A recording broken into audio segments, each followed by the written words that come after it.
Hello दोस्तों, तो again आप लोगों का यूनिक इसी सेंटर में स्वागत है।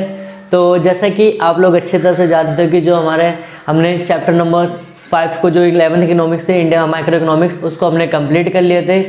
तो आज की जो हम वीडियो में बात करने वाले एक नया चैप्टर है और एक अच्छा बहुत इंपॉर्टेंट चैप्टर है और एक न्यूमेरिकल पोर्शन वाला चैप्टर आप ये कह सकते हैं।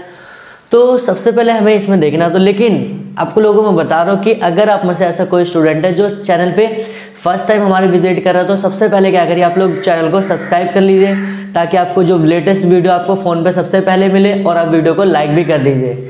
तो अगर आप में से ऐसा है कि अब जिन्होंने इससे पहले के चैप्टर्स को नहीं देखा, मतलब first second third fourth fifth को नहीं देखा है, तो आप लोग जाके चैनल प्लेलिस्ट को चेक करके वहाँ पर आप देखो, और आप डिमांड वाला चैप्टर तो कंपलसरी देखो। क्यों? क्योंकि तभी आपको जो चैप्टर नंबर 6 आपको अच्छे से क्लियर होगा। तो अब मैं इसमें बता दूं कि हम पढ़ने वाले क्या है, या फिर मैं आपको सबसे पहले बता दूं कि जो लास्ट हमारा चैप्टर था 5वां, उसका हमने 5th पार्ट में क्या क्या टॉपिक्स पढ़े थे। तो उसमें हमने 2 टॉपिक्स को देखे थे, बहुत इंपॉर्टेंट थे। पहला क्या था कि मांग वक्र पर संचलन, और दूसरा क्या था मांग वक्र में खिसका, ये देखा था। उसके बाद एक क्वेश्चन को मैंने आपको बता दिया कि जो बच्चे जो पर्सनली क्या होता है कि उसमें अपना एक्सपीरियंस शेयर करते हैं। तो एक क्वेश्चन वहाँ पर ऐसा था कि जब किसी वस्तु की कीमत गिरती है तो उस वस्तु को क्या होता है कि अधिक क्यों खरीदा जाता है। ये 2 क्वेश्चन हमने कवर किए थे। तो आज की इस वीडियो में हम क्या पढ़ने वाले हैं, और पार्ट नंबर आपका 6 है और उसका पार्ट क्या फर्स्ट, चैप्टर नंबर आप 6 कह सकते हो, उसका पार्ट क्या फर्स्ट है। तो यहाँ पर अब आप थोड़ा सा समझना, ये भी आपका जो चैप्टर है वो मांग के ही सिद्धांत से रिलेटेड है। क्यों है? तो अभी तक हमने, मैं आपको बता दूं, अभी तक जो हमने चैप्टर पढ़ा था ना, हमें बस उसमें इस चैप्टर में ये बताया गया था कि अगर कीमत बढ़ेगी तो मांग क्या होगी, कम होगी, और कीमत घटेगी तो मांग क्या होगी, ज़्यादा होगी। यही अभी हमारे को जो एक अप्रोच दी गई थी वो थी। लेकिन यहाँ पर क्या होता है कि इस चैप्टर में जो बात करेंगे हम, वो क्या है कि वो अब ये देखेंगे कि हम अगर मान लेते हैं कि कोई वस्तु है उसकी प्राइस बढ़ती है तो उसकी डिमांड मतलब कितनी कम होती है, कितने प्रतिशत कम होती है। या फिर हम कह सकते हैं अगर कोई वस्तु की कीमत गिर रही है तो उसकी उसकी जो मांग में कितना चेंजेस आता है। तो मतलब एक न्यूमेरिकल की फॉर्म में हमें यहाँ पर क्या करना है, पढ़ना है।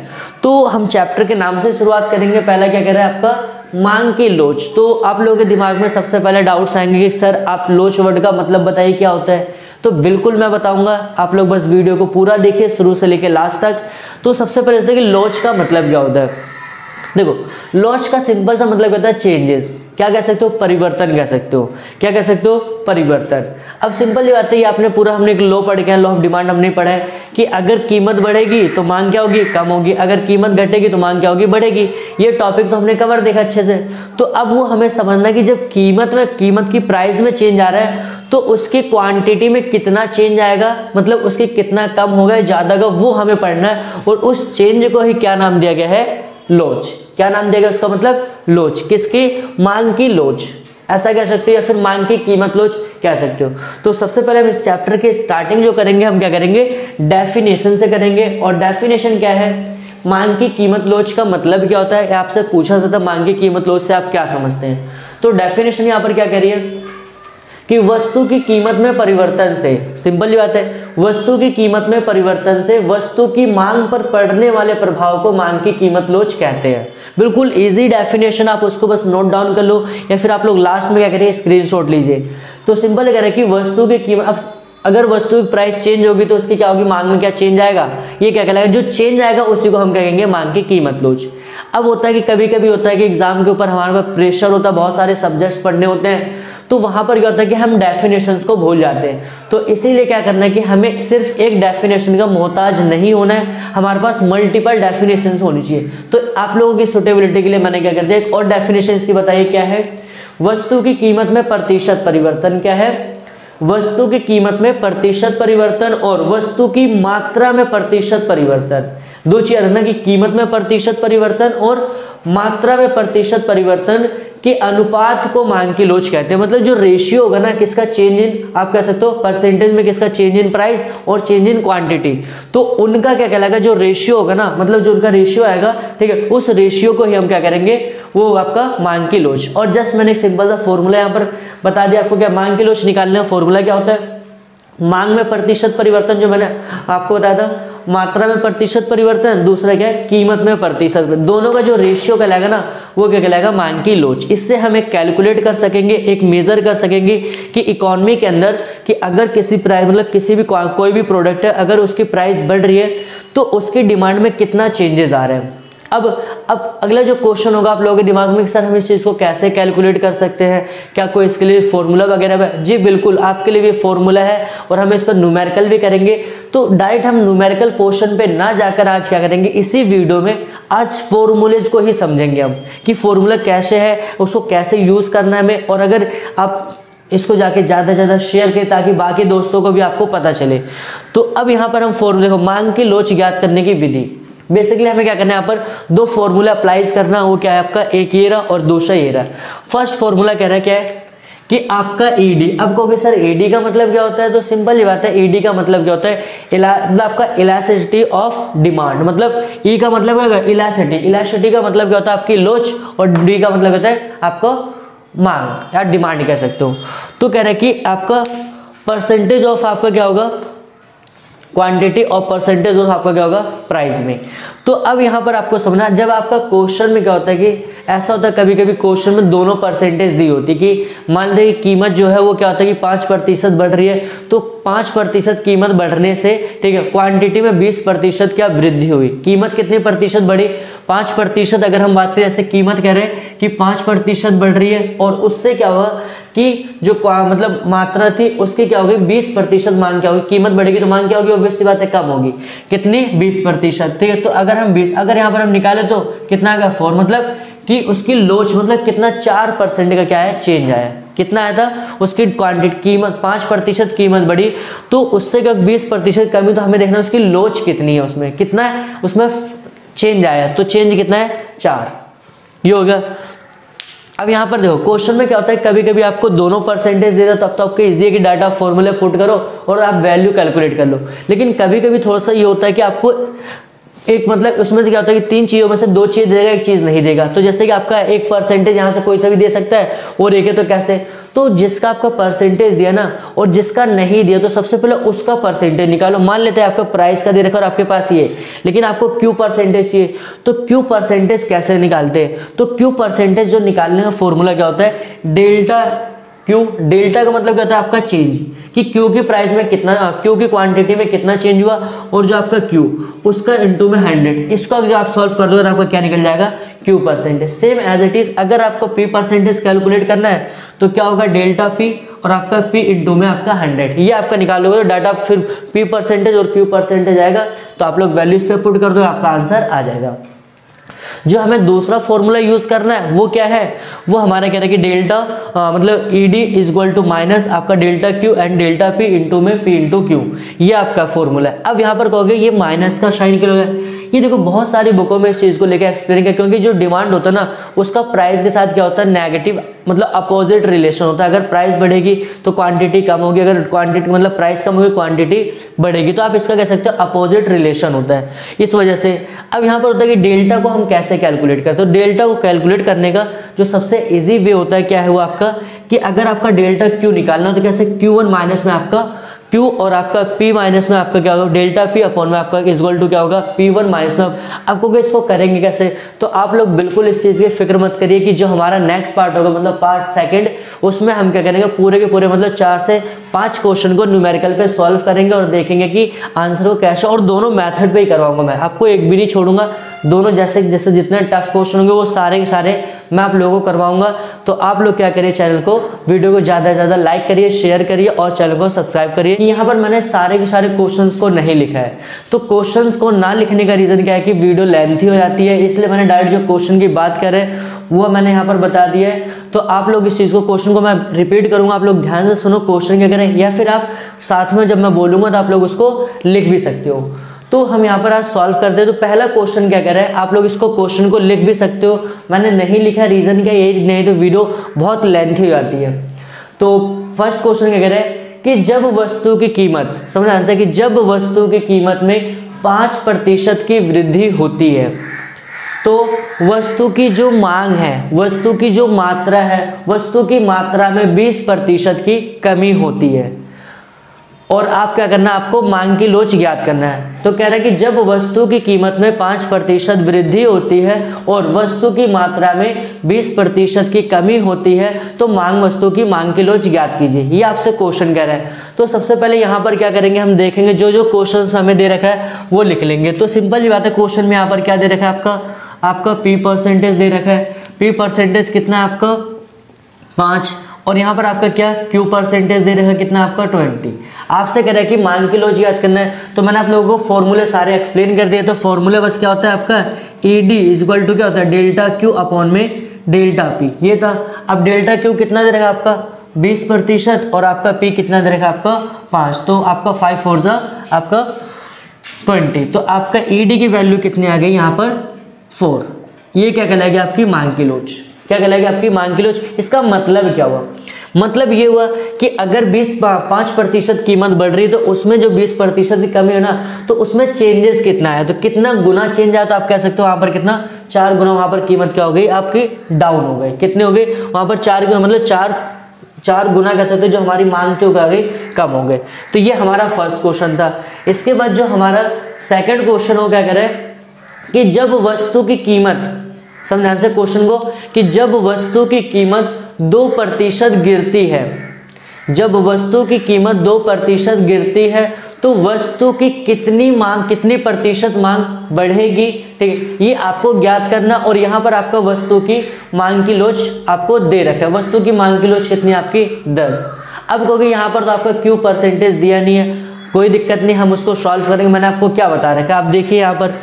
तो यहाँ पर आपको सबसे पहले करना है कि जो आपको दे रखा है, तो यहाँ पर क्या दे रखा है आपका P% कितना है 2, आपका Q% दिया हुआ है, हमें ये कैलकुलेट करना है। फॉर्मूला क्या होता है आपका ED आपका क्या Q% अपॉन में P% ये होता है। अब यहाँ पर देखिए आपके पास ED भी दे रखा है और आपका यहाँ पर क्या है P% दे रखा है। तो अब इसको हम सॉल्व कर लेंगे। ED आपका कितना 10 और हम अगर बात करें तो जो क्वांटिटी कितना उसमें 2, और यहाँ पे Q% आपका नहीं दे रखा है, आपको यहाँ पर Q% निकालना है। P% कितना दे रखा है आपका 2। तो यहाँ पर इसको हम क्रॉस मल्टीप्लाई कर लेंगे तो कितना आ जाएगा आपका आंसर कि जो Q% होगा वो कितना आ जाएगा आपका 20। मतलब कि जब कीमत क्या हुआ कि 2% कम हुई तो जो हमारी मांग होगी ना वो कितनी प्रतिशत बढ़ जाएगी, वो 20% क्या हो जाएगी बढ़ जाएगी। तो ये हमारा एक छोटा सा क्वेश्चन था। और उसके बाद चलते क्वेश्चन नंबर 3 पे।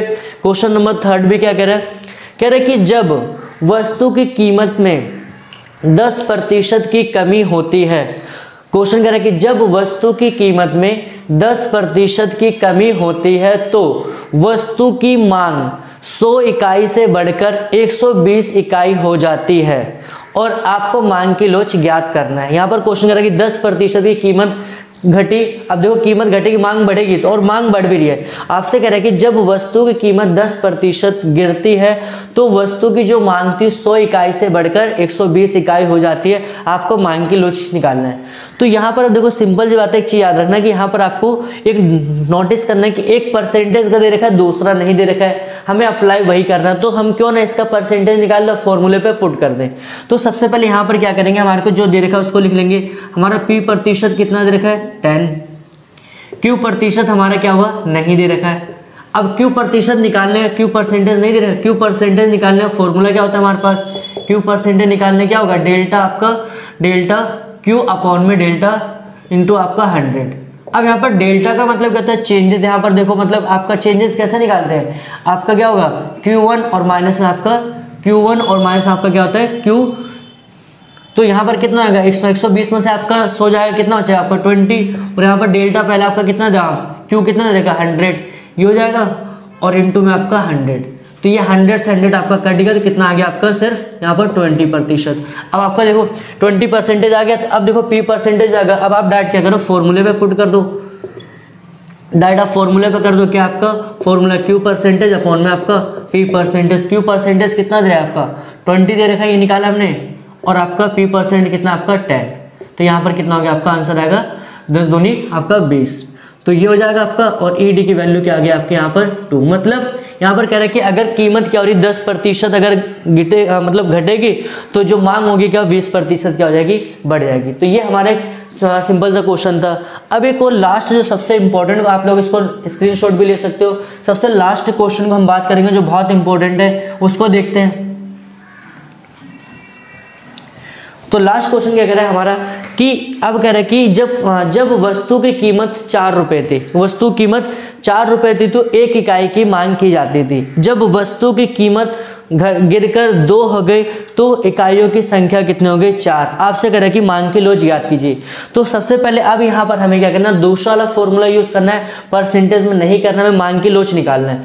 तो सबसे पहले आप लोग करिए कि यहाँ पर जो चाहिए आपको, सबसे पहले डेल्टा पी निकाल लीजिए। डेल्टा पी निकालने का फॉर्मूला मैंने बताया था कि P1 और आपका P1 कितना होगा आपका 2 और आपका P कितना होगा 4। तो यहाँ पर आपका कितना आएगा -2, मतलब डेल्टा P कितना आ गया आपका -2। स्टेप बाय स्टेप करोगे आपको कोई दिक्कत नहीं होगी। दूसरा क्या है डेल्टा Q। डेल्टा Q कैसे निकालेंगे? Q1 माइनस में Q, आपका Q1 कितना रहेगा 4 और माइनस में आपका कितना आएगा डेल्टा Q आपका 3। ये हो गया। अब बस डायरेक्ट करना है कि हमें फॉर्मूले में वैल्यू सारी पुट अप कर देनी है। क्या निकालना? मांग की लोच निकालना है। ED माइनस का साइन होता है डेल्टा Q अपॉन में डेल्टा P और P इंटू में Q। ये हमारा क्या कहलाएगा? फॉर्मूला। अब देखो जो जो वैल्यू दे रखे उसको पुट कर लो।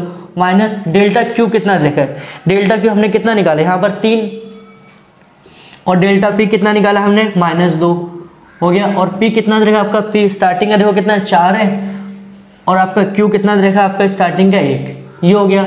अब यहाँ पर आप देखो सॉल्व कर दो, माइनस से माइनस कैंसिल हो जाएगा, ठीक है। ये कितना आएगा 2 दूनी 4, मतलब कितना आएगा 3 दूनी आपका 6। तो ED आपकी वैल्यू क्या आ गई यहाँ पर 6। ED की वैल्यू क्या होगी हमारी यहाँ पर 6। तो इस वीडियो में हम देखेंगे कि जो एक डायग्राम के द्वारा क्या होता है कि मांग की लोच कितने प्रकार की होती है वो देखेंगे। और ये फाइनली क्या होगा कि हमारा जो चैप्टर नंबर 6 ये भी क्या होगा टोटली फिनिश हो जाएगा। तो चलिए हम स्टार्ट करते हैं। तो पहले कह रहे हैं कि मांग की लोच के प्रकार। तो मांग की लोच जो होती है कितने प्रकार की होती है। टॉपिक क्या करें आपका कि जो मांग की लोच होती है वो कितने प्रकार की होती है। तो सिंपल ही बात है यहाँ पर कि जो मांग की लोच होगी वो क्या होगी आपकी, बिल्कुल आपकी 5 प्रकार की होती है। पहला क्या आपका पूर्णतः लोचदार, दूसरा आपका पूर्णतः बेलोचदार, तीसरा आपका क्या इकाई के बराबर लोचदार, आपका चौथा इकाई से अधिक, और आपका दूसरा क्या है इकाई से कम लोचदार। अब 1 बाय 1 करके हम देखते हैं कि पूर्णतः बेलोचदार क्या होता है। तो यहाँ पर आपको डायग्राम मैंने उसको आपको क्वेश्चन आपका डायरेक्ट आएगा कि आप एक डायग्राम के द्वारा मतलब रेखा चित्र के द्वारा मांग की लोच के प्रकार को बताइए। तो आपके बेसिकली कितने होते हैं 5 प्रकार की। तो यहाँ पर जो आपका होगा पूर्णतः बेलोचदार वो कब होगा आपको देखना है। तो उसका जो डायग्राम है आपका किसका होता है, ED इक्वल टू आपका क्या होगा इन्फिनाइट। किसका साइन आपका इन्फिनाइट का, मतलब कि यहाँ पर आपकी क्या होती है कि जो प्राइस होगी, ठीक है, प्राइस आपकी कीमत जो होगी आपकी कांस्टेंट रहेगी, और आप उसी प्राइस पर क्या होता है जितनी मर्जी मात्रा क्या कर सकते हो आप मतलब खरीद सकते हो। मतलब जैसे कि यहाँ पर आप लोगों का देखो क्या है कि प्राइस आपकी क्या बिल्कुल फिक्स है, तो आप इसके इसी प्राइस पर आप जितनी मर्जी क्वांटिटी क्या कर सकते हो ले सकते हो। तो आप ऐसा कह सकते हो कि सिंपल ही बात है कि जब वस्तु की कीमत स्थिर रहने पर वस्तु की मात्रा में प्रतिशत परिवर्तन होता है तो उसी को हम क्या कहते हैं पूर्णतः लोचदार। क्या कह सकते हैं आपकी वस्तु की कीमत स्थिर रहने पर, यहाँ पर आपकी प्राइस क्या है स्थिर है, वस्तु की कीमत स्थिर रहने पर जब वस्तु की मात्रा में परिवर्तन होता है तो उसे हम क्या कहते हैं पूर्णतः लोचदार। और सेकंड क्या कहते हैं आपका पूर्णतः बेलोचदार। पूर्णतः बेलोचदार, देखो लोचदार और बेलोचदार के बीच में डिफरेंस क्या होता है कि जब भी कोई चीज लोचदार होगी तो उसमें क्या होगा प्राइस के मतलब प्राइस के हल्का सा चेंज आने के कारण क्या होता है कि जो डिमांड में पैटर्न होता है उसमें बहुत ज्यादा चेंज आएगा। और बेलोचदार का मतलब क्या होता है कि प्राइस में चेंज होगा लेकिन जो डिमांड होगी उसमें ऑब्वियस सी बात है मतलब बहुत बड़ा चेंजेस नहीं आएगा।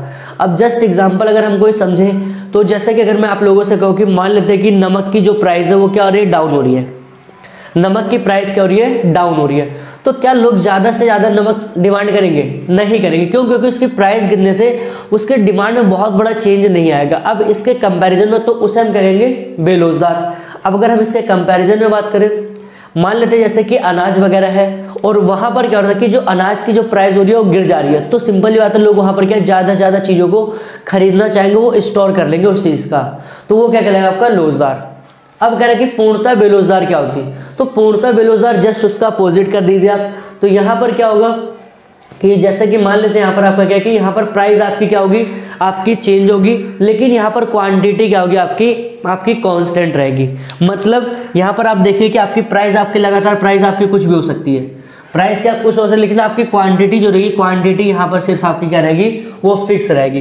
तो आप सिंपल कह सकते हो यहाँ पर कि वस्तु की मतलब कीमत में परिवर्तन से और जो आपकी मात्रा के स्थिर रहने के बीच का जो अनुपात होता है उसी को हम क्या कहते हैं, पूर्णतः बेरोजगार। मतलब यहाँ पर आपकी जो क्या होगी कि जो मात्रा होगी वो क्या आपकी फिक्स रहेगी और आपकी प्राइस क्या होगी, वो बढ़ सकती है या फिर आपकी घट सकती है। तो उसे हम क्या कहेंगे, पूर्णतः बेरोजगार। अब पूर्णतः बेरोजगार का मतलब क्या होता है, आपका AD इक्वल टू आपका क्या आएगा, 0। क्या होगा आपका AD इक्वल टू आपका क्या होगा वहां पर 0। मतलब कि अगर जैसे कि हम इसको एग्जांपल के थ्रू अगर समझना चाहे, मान लेते हैं कि आपका एक फॉर्मूला होता है हमारा AD निकालने का होता है Q परसेंटेज अपॉन में P परसेंटेज, ये हमने पढ़ा था। तो मैं कह रहा हूँ कि जो आपकी वस्तु की कीमत में कोई चेंज नहीं हो रहा, मतलब वस्तु की कीमत 10 है, लेकिन वो जो कीमत प्राइस होती है वो क्या हो रही है, बढ़कर मतलब 10% से बढ़कर के 20% हो रही है, लेकिन आपकी क्वांटिटी क्या है, बिल्कुल फिक्स है। ठीक है, तो वहां पर अगर हम मतलब वहां पर क्या चीज़ देखेंगे कि जो आपकी प्राइस होगी मतलब वो चेंज होगी, लेकिन आपकी क्वांटिटी मतलब चेंज नहीं हो सकती। ठीक है, तो इसे हम क्या कहेंगे, पूर्णतः बेरोजगार। अगला हमारा क्या कह रहे हैं, इकाई। हाँ, इकाई के बराबर रोजगार क्या होता है, इकाई के बराबर। अब देखिए, इकाई के बराबर रोजगार का मतलब क्या होता है कि आपकी जो कीमत में चेंजेस और जो क्वांटिटी मतलब जो मात्रा में चेंजेस बिल्कुल इक्वल आना चाहिए। तो उससे क्या होगा आपका, हम कहेंगे इकाई के बराबर। आप कह सकते हो कि वस्तु की कीमत में परिवर्तन, ठीक है, और वस्तु की मात्रा में मतलब प्रतिशत परिवर्तन क्या हो, दोनों इक्वल हो, तो उसे हम क्या कहेंगे, इकाई के बराबर रोजगार। जस्ट एग्जांपल, अब जैसे कह रहे हैं कि जब वस्तु कीमत मान लेते हैं कि 20% की कम होती है। अब यहाँ पर जैसे कि हमको एग्जांपल ले लेते हैं इसका इकाई के बराबर का, कि मान लेते हैं कि जो क्वांटिटी है, ED फॉर्मूला होता है आपका Q परसेंटेज अपॉन में आपका P परसेंटेज। तो कह रहे हैं कि जो कीमत मतलब कीमत मान लेते हैं कि 10% की कमी होती है, कीमत क्या हो रही है, 10% की कम हो रही है, तो इससे जो वस्तु की मांग वो 10% बढ़ जाती है। तो यहाँ पर आपका क्या होगा, आपका आ गया 1, मतलब आपकी इकाई के बराबर रोजगार कहलाएगी। अगर हम वहां पर बात करें इकाई से अधिक रोजगार, क्या करें, इकाई से अधिक रोजगार। अब देखो, इकाई से अधिक रोजगार का मतलब क्या है कि यहाँ पर आपकी जो इकाई से अधिक रोजगार की अगर हम बात करें यहाँ पर, तो यहाँ पर देखो आपकी गैप दोनों को देखना है, ये आपका ये गैप और आपका इधर। ठीक है, तो यहाँ पर क्वांटिटी का जो गैप होगा क्या होगा, ज़्यादा होगा, और आपकी जो प्राइस होगी उसका गैप क्या होगा, मतलब कि जब आपका क्या हो, क्वांटिटी में ज़्यादा चेंज आए किसके कंपैरिजन में, प्राइस के मतलब प्राइस के कंपैरिजन में, तो उसे हम क्या कहेंगे, इकाई से अधिक रोजगार। जैसे अगर हम एग्जाम्पल समझना चाहें तो मान लेते हैं क्या है कि जो आपको यहाँ पर क्वांटिटी आपका Q परसेंटेज होता है, दूसरा आपका क्या होता है P परसेंटेज। मैं कह रहा हूँ यहाँ पर कि जो प्राइस हो रही है क्या हो रही है, 10% क्या हो रही है आपकी, वो घट रही है। मानते हैं कि प्राइस वो 10% घट रही है, और जिससे क्वांटिटी क्या हो रही है, 50% क्या हो रही है आपकी, बढ़ रही है। तो अगर हम उसको कह सकते हैं तो मतलब 50% आपका कितना आ गया, आपका 5। तो हम इसको क्या कह सकते हैं कि आपका ग्रेटर देन 1 है, मतलब ए से आपका 1 से अधिक है। तो ये क्या कहलाएगी, हमारी इकाई से अधिक रोजगार। और लास्ट देखिए, तो लास्ट हमारा क्या कह रहा है, इकाई से कम रोजगार। कम रोजगार का मतलब क्या है कि अब आपकी जो क्वांटिटी है उसमें कम परिवर्तन होना चाहिए और प्राइस में आपका ज़्यादा परिवर्तन होना चाहिए। तो जस्ट हम अगर एग्जांपल समझ सकते हैं यहाँ पर इकाई से कम की, तो जैसे कि हम अगर यहाँ पर फॉर्मूला रखें ED इक्वल टू आपका Q परसेंटेज अपॉन में आपका P, तो अगर हम कह रहे हैं कि जो प्राइस होती है वो 5% क्या हो रही है, बढ़ रही है। ठीक है, क्या हो रही है, प्राइस आपकी 5%, जिससे कि अगर हम बात करें यहाँ पर कि जो क्वांटिटी है वो क्या 2% कम हो जा रही है, कितनी, 2%। तो अगर हम इसको काटेंगे तो कितना आएगा, 0.4। तो ये क्या कहलाया आपका, मतलब इकाई से कम रोजगार। तो ये हमारे टोटल क्या थे, 5 टॉपिक्स थे कि मांग के लोच के प्रकार होता है। और सो फाइनली क्या होता है कि हमारे ये जो चैप्टर नंबर 6 है तो वो भी क्या होता है कि इस वीडियो में समाप्त होता है। तो आई होप कि आपको वीडियो अच्छी लग रही है, वीडियो को लाइक करिए, शेयर करिए और चैनल को सब्सक्राइब करना ना भूलें। अगर आप लोगों के कोई डाउट्स है तो आप कमेंट सेक्शन में वहाँ पर आप कमेंट कर सकते हो, या फिर आपकी हमारी इंस्टाग्राम आईडी आप वहाँ पर हमें फॉलो करके आप वहाँ पर कोई भी अपने इकोनॉमिक्स से रिलेटेड आप कोई भी क्वेश्चन हमसे वहाँ पर आप पूछ सकते हो। So thanks for watching this video.